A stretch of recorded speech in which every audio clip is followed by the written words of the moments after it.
Who are the best teams for LR TEQ Super Saiyan 3 DAIMA Vegeta? How's it, everybody? Kelskling here. We are back for another Dokkan Battle video. In today's video, we are breaking down the best teams and partners for the brand new 11th LR Ultra Vegeta 1. Now, of course, in this video, we are going to break down the unit, his kit, as well as some recommended hidden potential builds.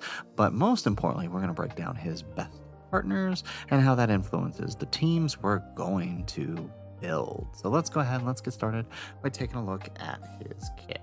So he is a Carnival LR, and he leads the DAIMA category for attack defense 220% or Vegeta's family HP attack. So very, very nice leader skill there.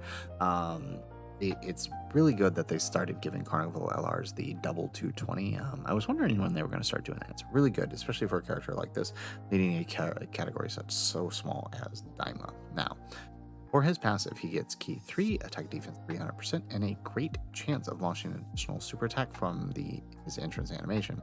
He also guards all attacks and has a basic effect of attack and defense 300% with an additional Key 3 per tech keys for obtain and an additional Key 2 per non-tech keys for obtain, as well as 30% damage reduction rate and giving DAIMA or Vegeta's family allies an additional attack and defense 30%. When activating the active skill or attacking with 23 or more key, he has damage reduction rate 30% and an additional super attack. For every attack performed within the turn, he gets an 100% attack within the turn. Every time he launches 3 or more attacks in battle, he launches an additional super attack up to once within the turn, and gives all allies critical hit rate 50% within the character's next attacking turn, up to 50% within the turn, right? So it's like it won't stack up. Now, starting from the 4th turn from the start of battle, he gives all allies defense 20 and superclass DAIMA characters guard and for 2 turns when he is the second to obtain. There's basically the second, once he grabs his keys, here's in the second slot. Now, he also can give allies 30% defense. Last time characters guard for 3 turns if he is in the 3rd slot, with the 3rd to gain Key Sphere. Now, he does have an active skill that does give Key 3 for all allies and deals deals ultimate damage. His super attack effect is really nice, right? Because 18 key is just a regular 18, right? Massively raising attack and greatly rarely. But his EX super attack, right? The new mechanic for the 11th anniversary is on his 12 key. And it can be activated whenever he launches an additional super attack. It has a 50% chance to proc. So with the amount of additionals he's doing, he can proc this quite often, and it will greatly raise his attack and raise his defense for 4 turns, right? So a little bit of a 4-turn stacking there, and then raising allies defense 3 turns. So that's really, really good if you can get that stack up, right? If you can get multiple of these, right, you can do 30% defense raise for 3 turns. That's really, really nice. And then obviously on his regular 12 key, he's not doing it. But he really wants to proc that additional EX super attack. Oh man. So, because of that, we really want to build into getting as much out of that EX super attack as we can. So you'll notice that, he doesn't really have much crit in his build, but he also benefits a lot from additional. So, for mine is 55%. I kind of went with a sort of mix builds, right? Leaning more to the crit because I feel like that's a little more necessary. But obviously you're probably going to want to lean into his offense more so than his defense, although the defense can help, right? But I think you want to lean into that crit because he definitely needs it. So with that, we're actually going to head on over to the Dokkan FYI. So here we have the Dokkan FYI website we love to use when we do our team builds. Because they have a lot of good tools here that are very useful for building teams, right? Whether it's seeing the stats laid out for us, right? A good view of his abilities as well as recommended hidden potentials that a lot of people are doing, right, based on community votes, right? We get a look at his links and the percentages thereof, as well as a great look at his link partners. So with Vegeta in this case, right, we're really going to be looking at maximizing his attack links, right? Because he doesn't really have many defense links, right? So we're going to be looking at maximizing Super Saiyan, Warrior, Royal Lineage, Prodigies, Shocking Speed, Limit Breaking Form, Fierce Battle, and Legendary Power, right? So if we really focus on the attack links, right, if we can get Super Saiyan, right, and Royal Lineage, that's 20%, right? 35% with Prodigies, right? Limit Breaking Form, we get another 45%, and then 65 with Fierce Battle, and then 80% with Legendary Power active, right? So if we take a look on down here, we can see some of his best link partners. And remember, when we talk about link partners, the thing we focus on, right? My rule of thumb is 4 or more. Some people will say 3, but I definitely think that 4 is the place to be. When you start getting into 3, you start getting into other types of issues. Not to say that it makes the unit bad, right? But you're seeing less of their optimal performance, right? So we can see here, right, some of his best partners up here are Super Saiyan 3 type characters, right? You have the 3 Super Saiyan 3 Vegetas here. Who these 3, I mean, it's possible we could see a sub EZA for these guys sometime soon, right? And that would really help the Vegeta out. But otherwise, his best partner, right, as of this moment, is the Daima Mini Vegeta, which makes sense, right? And having these two together, you basically gain everything except Shocking Speed and Legendary Power. So you're still getting that 65% attack from him. Plus, the support that he's giving to Daima Vegeta allows Daima Vegeta to safely sit in slot 1 for most fights. This is really good for him, right? So definitely a good option here for his partners. Definitely recommend him as a partner. But you can see he's also got a bunch of other great 4-link partners, right? Daima Goku, Full Power, Wrathful Broly, the TEQ Gold Vegeta, right? The floating Vegeta that you would run on a more movie hero centered team. Vegeta and Trunks, Gogeta, right? The Vegeta side of the Blues. AGL Vegeta of the Gogeta, right? The TEQ Vegeta of the Vegito, right? TEQ Broly, right? These are all still very valuable, very useful units, right? You have the 2 Trunkses here who, right? This one just EZA, this one's about to get a super EZA.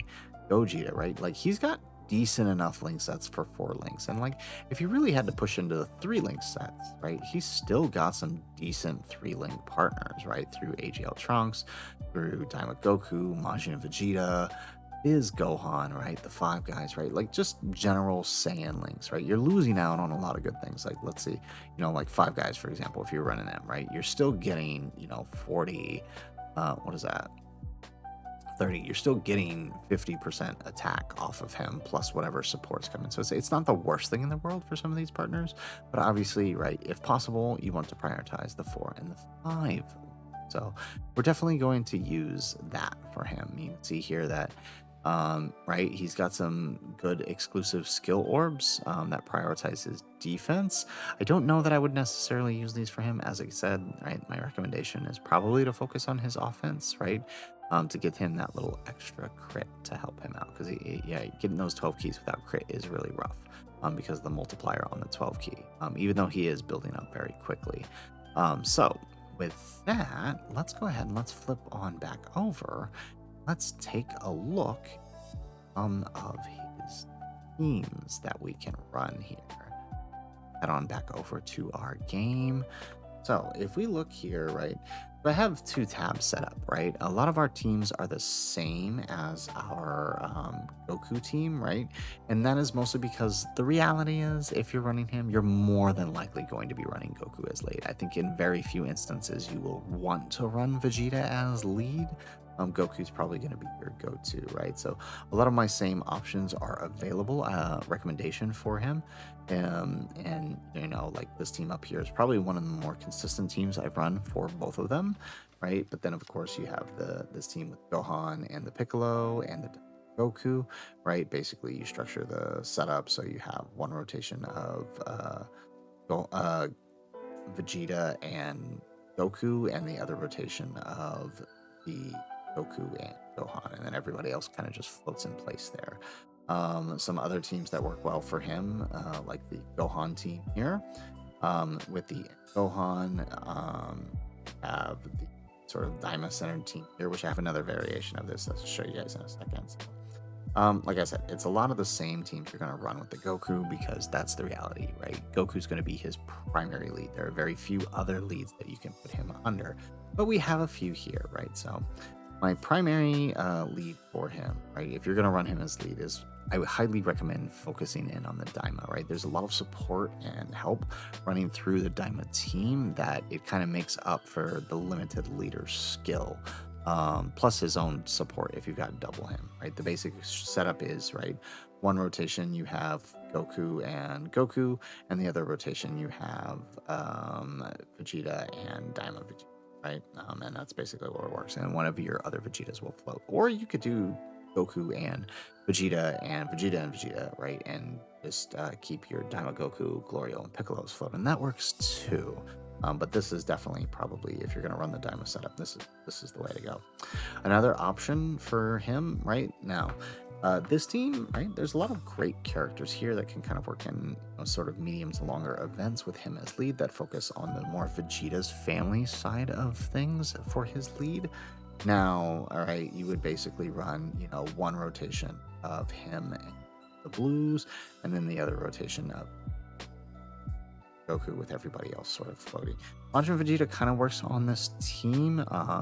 If you want to take advantage really of his secondary passive here for the below 60%, just make sure you would just have to make sure you time that with having him on rotation with the Vegeta when that happens. But it does work. I mean, there's only so many Vegeta's family options that you can run. Another option that can work really well, I've tested this one out actually already in the baby fight and works out pretty well, is this setup here with the Vegeta and Trunks, the Blue Trunks, right? So this one really works. You would basically have Vegeta and Trunks on your main rotation. Your other rotation would be the Goku and Vegeta, right, allowing for that support for getting both of their EX super attacks to the next turn.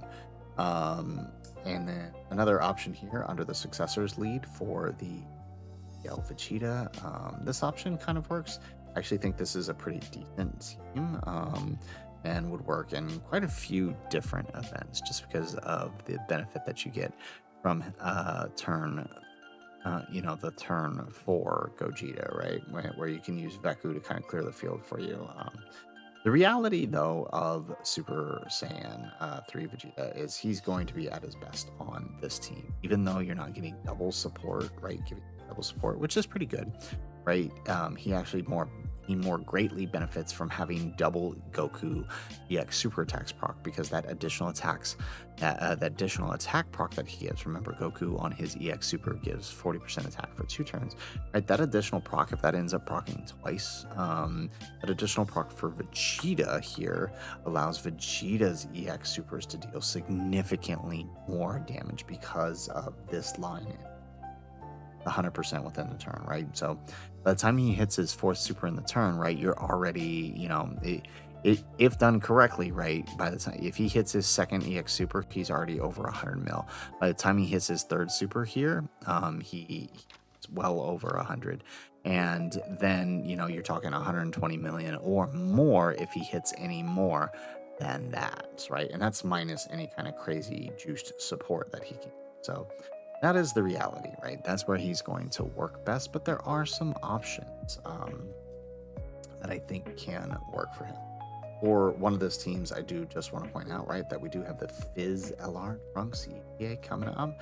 So, like this team here, you could talk about AGL Trunks for the new Fizz LR, and it would probably work pretty well too. So, with that in mind, guys, that is the video. That is the recommended team builds for Vegeta. Like I said, he's going to be best on Goku's team for now, right? Maybe he'll find a better home on the Part 2 LR's lead. Maybe they'll lead something better, but he does, being a Super Saiyan 3 character, his categories are limited, even though he is family. So I mean, realistically, there's only so many places you can currently run him with the available. So guys, that is it for the video. If you liked the video, make sure you hit that like button and subscribe to the channel if you have not already. And in the comments down below, let us know what kind of teams have you been running with Vegeta. Have you mostly been going on to Goku's team, or have you been trying other teams? Let us know in the comments down below. Otherwise, guys, as always, thanks for watching, and aloha.